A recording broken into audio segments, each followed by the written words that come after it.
Hello everyone, स्वागत है आपके अपने YouTube channel mind wave classes में। इस वीडियो में क्षेत्रफल का पार्ट सेकंड कवर करेंगे और ये आर्मी के सभी ट्रेड के लिए अति महत्वपूर्ण क्वेश्चन है, तो केयरफुली होकर वीडियो देखिएगा। फर्स्ट क्वेश्चन इसका है, किसी वृत्त की परिधि 44 सेंटीमीटर हो तो इसका व्यास क्या होगा। तो सबसे पहले देखिएगा, यहाँ पर परिधि दिया है वृत्त की 44 सेंटीमीटर और वृत्त की परिधि का सूत्र होता है 2πr बराबर 44। तो यहाँ से देखिएगा 2 से कैंसिल आउट करेंगे तो ये 22 हुआ। तो पाई की वैल्यू रखेंगे यहाँ 22/7 गुणे त्रिज्या, आर का मान निकालना है यहाँ और बराबर 22 से 22 कैंसिल आउट हो जाएगा। 7 का गुणा जब इधर 1 से करेंगे तो त्रिज्या हो जाएगी 7 सेंटीमीटर। अब निकालना है व्यास, तो इसका व्यास बराबर, वृत्त का व्यास बराबर होता है 2 गुणे त्रिज्या। तो यहाँ पर 2 गुणे 7 रखेंगे, देखिए त्रिज्या की वैल्यू यहाँ 7 आई है तो 2 सत्ते 14 सेंटीमीटर हो जाएगा। यही इसका आंसर होगा, ये ऑप्शन नंबर डी है। नेक्स्ट क्वेश्चन देखेंगे, अर्धवृत्त में बने सबसे बड़े त्रिभुज का क्षेत्रफल क्या होगा यदि अर्धवृत्त की त्रिज्या 9 सेंटीमीटर हो। तो यहाँ पर देखिएगा, एक अर्धवृत्त पहले बना लेंगे और अर्धवृत्त पर एक त्रिभुज बनाते हैं, बड़े से बड़ा त्रिभुज। तो समकोण त्रिभुज बनेगा, क्योंकि ये परिधि पर देखिएगा 90 डिग्री का कोण यहाँ पर बन रहा है, ये 90 डिग्री, तो ये समकोण त्रिभुज हो गया। अब ये अर्धवृत्त की त्रिज्या दिया है यहाँ पर 9 सेंटीमीटर, तो मतलब वृत्त का व्यास हो जाएगा 18 सेंटीमीटर। त्रिज्या जब 9 है तो यदि व्यास देखें तो ये त्रिभुज का आधार कहलाएगा और ये 9 हो जाएगा 18, तो व्यास हो जाएगा 18 सेंटीमीटर जो कि त्रिभुज का आधार होगा। और ऊंचाई त्रिज्या के बराबर होगी, ऊंचाई 9 ही रहेगी, क्योंकि वृत्त की त्रिज्या जो है सब जगह समान होती है। 9 ये 9 ये भी 9 होगी, तो ये ऊंचाई हो जाएगी इस त्रिभुज का और ये आधार हो जाएगा। तो आधार 18 सेंटीमीटर, ऊंचाई 9 सेंटीमीटर। अब त्रिभुज का क्षेत्रफल होता है 1/2 गुणे आधार गुणे ऊंचाई। तो आधार यहाँ 18, ऊंचाई 9 है, तो 2 1 कम 2, 2 9 18 कैंसिल आउट करेंगे तो 9 9 81 सेंटीमीटर स्क्वायर। ये इसका सल्यूशन होगा, तो ये ऑप्शन नंबर बी में दिया हुआ है। नेक्स्ट क्वेश्चन देखेंगे, खटभुज में खींचे जाने वाले विकर्णों की संख्या क्या होगी। तो यहाँ पर ध्यान रखिएगा, एक फार्मूला होता है विकर्णों की संख्या का। फार्मूला, विकर्णों की संख्या बराबर n-3/2। अब यहाँ n की वैल्यू 6 होगी, क्योंकि यहाँ खटभुज है। तो देखिएगा, ये खटभुज दिया है प्रश्न में, तो n की वैल्यू यहाँ 6 होगी।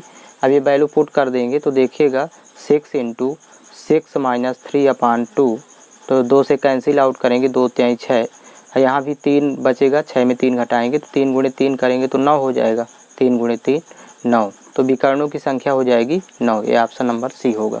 नेक्स्ट क्वेश्चन देखेंगे, किसी खेत की लंबाई और चौड़ाई में 3:2 का अनुपात है। यदि इस खेत का क्षेत्रफल 7776 वर्ग मीटर है तो खेत की चौड़ाई क्या है।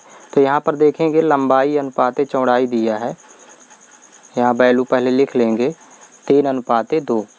तो लंबाई मान लेंगे 3x और चौड़ाई मान लेंगे 2x। अब क्षेत्रफल दिया हुआ है 7776, तो आयताकार खेत हो गया, क्योंकि लंबाई चौड़ाई है और आयत का क्षेत्रफल होता है लंबाई गुणे चौड़ाई। तो यहाँ पर इन दोनों को गुणा करेंगे और बराबर हो जाएगा 7776। तो यहाँ से x की वैल्यू निकाल लेंगे अकॉर्डिंग टू क्वेश्चन। तो देखिएगा 3 1 कम 3, यहाँ भी देखिए 3 1 कम 3, सॉरी 2 बार जाएगा, 3 दूनी 6, फिर 17 हुआ, 3 5 15, 2 27 हुआ, 3 9 27, 3 दूनी 6, 2 से कैंसिल आउट करेंगे तो 2 1 कम 2, 2 दूनी 4, 2 9 18, 2 6 12। तो x गुणा होगा तो यहाँ x स्क्वायर हो जाएगा और ये हो गया वैल्यू 1296। अब 1296 36 का स्क्वायर होता है, तो x स्क्वायर बराबर, या इसका वर्गमूल 36 होगा, 36 स्क्वायर। तो स्क्वायर स्क्वायर कैंसिल आउट करेंगे तो x बराबर हो जाएगी वैल्यू 36। तो हमें चौड़ाई निकालना था, तो चौड़ाई दिया है यहाँ 2x माने हैं, अनुपात में 2 है तो 2x। तो चौड़ाई लिखेंगे, चौड़ाई बराबर 2x। 2x का मतलब x की वैल्यू यहाँ रखेंगे 36, तो वैल्यू आ जाएगी 72। ये यहाँ पर मीटर में आएगा, ऑप्शन नंबर इसका बी सही है। नेक्स्ट क्वेश्चन देखेंगे, किसी समबाहु त्रिभुज का क्षेत्रफल 400√3 वर्ग मीटर है तो इसका परिमाप कितना होगा। तो यहाँ पर देखिएगा, क्षेत्रफल दिया हुआ है समबाहु त्रिभुज का 400√3 वर्ग मीटर, और जबकि क्षेत्रफल होता है समबाहु त्रिभुज का √3/4 × भुजा स्क्वायर। यहाँ पर पहले क्षेत्रफल लिख लेंगे 400√3 वर्ग मीटर। अब क्षेत्रफल लिखेंगे यहाँ पर समबाहु त्रिभुज का √3/4 × भुजा स्क्वायर, और बराबर यहाँ पर वैल्यू हो जाएगी 400√3। अब √3 कैंसिल आउट कर देंगे और 4 का ये गुना होगा यहाँ पर तिर्यक गुना, तो a² बराबर हो जाएगा 400 × 4, ये 4 जाएगा गुणे में, तो a बराबर वैल्यू होगी स्क्वायर पक्षांतर होगा तो स्क्वायर रूट हो जाएगा 400 × 4, तो यहाँ पर 400 का वर्गमूल हो जाएगा 20 और 4 का वर्गमूल हो जाएगा 2, तो 20 दूनी 40, तो भुजा आ गई इसमें 40।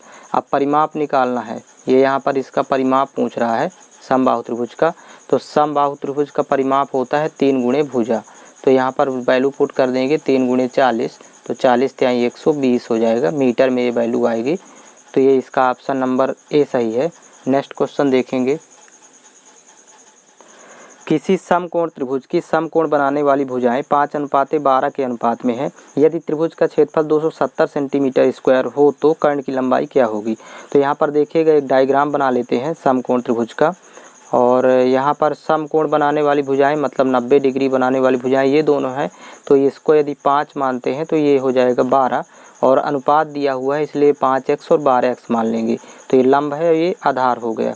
अब समकोण त्रिभुज का क्षेत्रफल होता है, क्षेत्रफल बराबर 1/2 गुणे आधार गुणे ऊंचाई या लंब, तो यहाँ पर वैल्यू पुट करेंगे तो 12x हो गया आधार, ऊंचाई या लंब है 5x, तो यहाँ से x की वैल्यू फिर निकालेंगे। क्षेत्रफल दिया हुआ है किसी समकोण त्रिभुज की बनाने वाली भुजाएं 5:12 के अनुपात में है, यदि त्रिभुज का क्षेत्रफल 270 सेंटीमीटर स्क्वायर हो, तो यहाँ पर वैल्यू पुट कर देंगे 270 बराबर 1/2 गुणे 12x गुणे 5x। अब यहाँ से देखिएगा 2 1 कम 2, 2 छक्का 12 कैंसिल आउट करेंगे, फिर 6 से 6 1 कम 6, यहाँ पर 6 चौको 24, 3 30 हुआ, 6 पंचे 30, और 5 से कैंसिल आउट कर देंगे, 5 1 कम 5, 5 नहीं है 45, तो मतलब x² बराबर हो जाएगा 9, 9 का मतलब 3 का स्क्वायर, तो x² बराबर 3 का स्क्वायर, तो यहाँ से x की वैल्यू कितनी मिलेगी 3।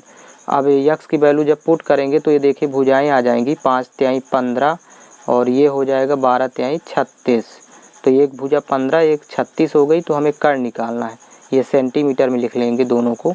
अब कर्ण बराबर होता है समकोण त्रिभुज में कर्ण का वर्ग या कर्ण बराबर √ऑफ लंब का वर्ग धन आधार का वर्ग, तो यहाँ पर वैल्यू 15² और प्लस आधार 36 है तो 36² वैल्यू पुट कर देंगे, और देखिए वर्गमूल निकाल लेंगे, 15 का वर्ग 225 और 36 का वर्ग यहाँ पर लिख लेंगे, 36 × 36 करने पर वैल्यू प्राप्त होगी 1296, तो ये आप गुणा करके देख लेंगे। अब दोनों को जब जोड़ेंगे तो 1521 होगा, इनका योगफल 1521 आएगा, तो 1521 का हमें वर्गमूल निकाल देना है जो कि वैल्यू होती है 39, तो यहाँ पर 39 सेंटीमीटर होगा कर्ण, तो ये इसका ऑप्शन नंबर ए सही होगा। नेक्स्ट क्वेश्चन है, एक आयत की लंबाई उसकी चौड़ाई से 5 सेंटीमीटर अधिक है। यदि आयत का क्षेत्रफल 24 वर्ग सेंटीमीटर है तो उस आयत का परिमाप कितना होगा। तो यहाँ पर देखेंगे लंबाई दिया है चौड़ाई से 5 सेंटीमीटर अधिक है, तो चौड़ाई मान लेंगे x सेंटीमीटर, चौड़ाई आयत की x हो जाएगी, तो लंबाई हो जाएगी x + 5, क्योंकि 5 सेंटीमीटर अधिक है लंबाई चौड़ाई से। अब अकॉर्डिंग टू क्वेश्चन यहाँ पर दिया है क्षेत्रफल, तो एक तरफ देखिएगा यहाँ पर क्षेत्रफल पहले लिख लेंगे 24 सेंटीमीटर स्क्वायर है। अब क्षेत्रफल होता है लंबाई गुणे चौड़ाई, तो आपस में जब गुना करेंगे तो x इंटू ये चौड़ाई हो गई और लंबाई लिख लेंगे x + 5, तो ये आयत का क्षेत्रफल हो जाएगा। अब बराबर दिया है 24, तो यहाँ पर गुना करेंगे तो x² प्लस x का 5 से गुणा करेंगे 5x बराबर हो जाएगा 24, तो सर ये देखिए समीकरण बनेगा 24 पक्षांतर करेंगे तो x² + 5x - 24 + 24 इधर आएगा बराबर 0। अब 5x को 2 पदों में बांटना है, बीच वाले पद को कि जोड़ने पर 5 हो, जोड़ने या घटाने पर, गुणा करने पर 24 x² हो, वो भी माइनस का, तो यहाँ पर देखिए वैल्यू आ जाएगी 5x को डिवाइड करेंगे x² + 8x - 3x, तो वैल्यू बचेगी 5x प्लस का, और यहाँ पर -24 बराबर 0, तो x कॉमन है तो x + 8 और यहाँ पर -3 कॉमन लेंगे तो यहाँ भी वैल्यू x + 8 ही बचेगा बराबर 0, तो सेम गुणनखंड हो गया, तो एक गुणनखंड हो जाएगा x + 8 और दूसरा गुणनखंड हो जाएगा, ये बाहर वाली संख्या को अगला गुणनखंड बनाएंगे x - 3 बराबर 0। अब यहाँ पर देखिएगा जब x + 8 बराबर 0 करेंगे तो वैल्यू हो जाएगी x की -8, तो ये इस मान को छोड़ देंगे। सेकंड देखिएगा x - 3 बराबर 0, तो x बराबर +3 और इसी वैल्यू को लेना है, तो x का मान +3 आ गया, तो मतलब चौड़ाई हो जाएगा 3 और लंबाई हो जाएगा 5 और 3 जोड़ेंगे तो ये 8। अब यहाँ पर पूछ रहा है परिमाप, तो परिमाप निकाल लेंगे सूत्र में रख के। आयत का परिमाप होता है, यहाँ पर लिखेंगे परिमाप बराबर 2 गुणे लंबाई धन चौड़ाई। तो इसमें वैल्यू पुट कर देंगे लंबाई और चौड़ाई की। लंबाई है 8 और चौड़ाई 3 सेंटीमीटर। तो देखिएगा आयत का परिमाप आ जाएगा 2 इंटू 8 प्लस 3, लंबाई चौड़ाई दोनों वैल्यू पुट करेंगे तो 8 3 11, जोड़ने पर 11 गुणे 2 करेंगे तो 22। तो 22 सेंटीमीटर परिमाप होगा। तो इसमें देखिए ऑप्शन में नहीं दिया हुआ है, तो ये डी नंबर इसका होगा। नेक्स्ट क्वेश्चन देखेंगे।